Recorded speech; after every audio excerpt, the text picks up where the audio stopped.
ரிஷபராசிக்காரர்களுக்கு முதல் விஷயம் 4 கூடைய சூரிய பகவான் 9ஆம் வீட்டுக்கு செல்லுகிறார். 4 என்பது உயர்கல்வி, உயர் பதவி, கௌரவம், மரியாதை. இவர்கள் 9ஆம் வீடாகப்பட்ட அதிர்ஷ்டத்திற்கு செல்லும் பொழுது அதிர்ஷ்டம் பல மடங்காகிறது. சார், நமக்கு ஒரு ப்ரமோஷன் வருது, நம்ம வர்ற நேரம் கம்பெனி எக்ஸ்பேண்ட் பண்ணுறாங்க.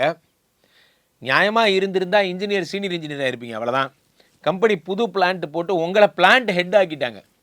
நம்ம நல்லா செஞ்ச உழைப்பை பார்த்து நீங்கள் தான் பிளான்ட் ஹெட்டு, நீங்கள் பார்த்து 4 சீனியர் இன்ஜினியர் ரெக்ரூட்மெண்ட் பண்ண போகிறீங்க. பாருங்கள், அடிச்சிச்சு பம்பர்.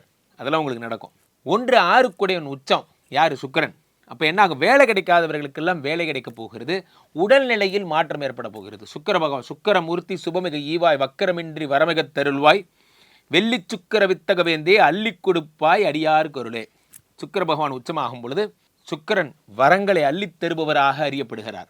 2 5 கூடியவர் 9ஆம் வீட்டிற்கு செல்லுகிறார். இதை விட சூப்பர் வேற என்ன சார் இருக்கு? தனஸ்தானாதிபதி, யோகஸ்தானாதிபதி பாக்யஸ்தானத்தில் இருக்கார்.